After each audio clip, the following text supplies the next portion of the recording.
Hi traders. So the Fed held rates as expected, though there was a slight hawkish twist in that Jerome Powell announced he will be staying on as a board member, and that kind of tips the balance of scales towards more hawkish than President Trump would like. So dollar index was higher, bond yield surge around 10 basis points across the curve. So today I'm going to talk about what I think is going to happen with the dollar index, why you need to keep a close look on the euro, and despite my expectation for the dollar rally to remain capped, I think dollar yen could still fly, and I'll catch up on some other pairs as well. So on the daily chart here, it looks like we're in a third wave retracement move. You can see earlier videos outlining why I think the 31st of March is a significant top. For me, the question at the moment is, will we get a movement above this gap resistance zone where you've got this swing low around 99, gap resistance as well. So 99 area is quite important going forward. If we can get a break above here, we're basically in no man's land where you've got this kind of gap area. And when you go back into gaps, you can find that they do act like a bit of a volume. So if we can get a daily close or break above this swing low, I think there's a decent chance we could be heading towards 99.50, 99.68 thereabouts. If I look at the 4-hour chart, it's a decent little trend here coming. It doesn't surprise me we're pulling back at the moment, but I do think there's a risk that we do go a little bit higher up. But to help ascertain the likelihood of that, you need to keep a real close look on euro dollar, because it is hanging around its 50-day exponential moving average. And it's also sitting around the 200-day simple moving average. So let me just clear that up for you. Some pretty important moving averages there. You've also got this pivotal level where it was support 4 times. But essentially, if we get a break or daily close beneath yesterday's low, we can probably assume a deeper retracement towards 116 and that burst higher on the dollar index. Regardless of what happens there, then keeping in mind that euro does account for about 2/3 of the dollar index weighting, so it really is euro heavy.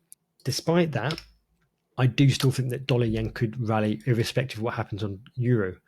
Look at this decent trend here on the daily chart. It is an established uptrend. We've had a multi-week, about 2-month sideways move.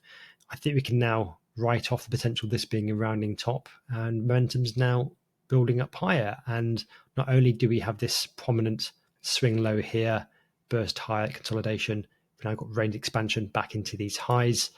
What's particularly important about it, I think, is that you've got this solid daily close above 160. 160 has been an important level for traders. There's been lots of talk that that's a level where the Bank of Japan could intervene. And you can see that we had this single daily close above it, 27th of March, and then it put the 2-bar reversal and pulled back. You could argue that actually this is a more solid close. The only real threat to this trend is if we see sustained volatility to the upside, that is going to be where the Bank of Japan will, also Ministry of Finance, would tell the Bank of Japan to intervene.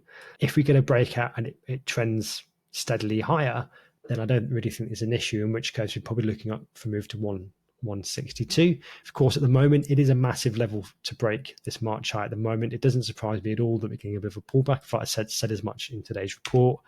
When you look at the 4-hour chart, you've got obviously the March high, the weekly R2 pivot. Sure. So what I'm looking for at the moment really is evidence of a swing low, perhaps around these levels, perhaps a little bit deeper. And if so, looking to rejoin this trend, anticipate the breakout towards 162. Catch up on euro yen, which is yesterday, and we've seen a break to the upside. So for me, this backs up my bias that we might see a break higher on dollar yen eventually. We've got this lovely move into these highs, rising wedge pattern. Immediate target is just this high here around 187.98. Of course, you've got a massive historical level around the 1990 high, just above 188.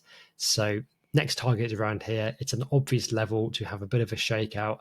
But again, looking at the trend, I think it might be a bit of a pullback breakout situation, possibly heading to 190.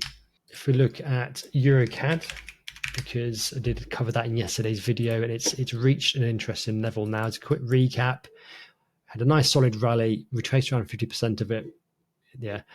So you had this retraced 50% of that move, and then we had this bullish outside day above the 50% retracement level and the monthly pivot point. And what I was looking for was a retracement within yesterday's range to increase the reward risk potential for a move up to 1.61. near that 50% level. Now, you could argue we've had that already. If anything, it might have been a little bit too aggressive. So this could, to be honest with you, looking at the 4-hour chart, the way momentum's rolled over there, if we get a clean break now, I think I'd have to just scrap that bias altogether and look to the downside. If we do somehow build a base very quickly, very soon around these levels, then we could look at maybe a rounding bottom within this range and then reconsider potential for that. But for the 161 target to work from raw potential, we've seen the movement lower. We don't really want to go in much lower because the bullish bias is invalidated with the break of this low. So around current levels, if you get evidence of a swing low there, at least as a near term up to here, possibly 161. Otherwise, keep an eye on the break beneath this low on the 50% for continuation lower in line with that bigger move. Anyway, if it's useful, wish you best of luck with your trading.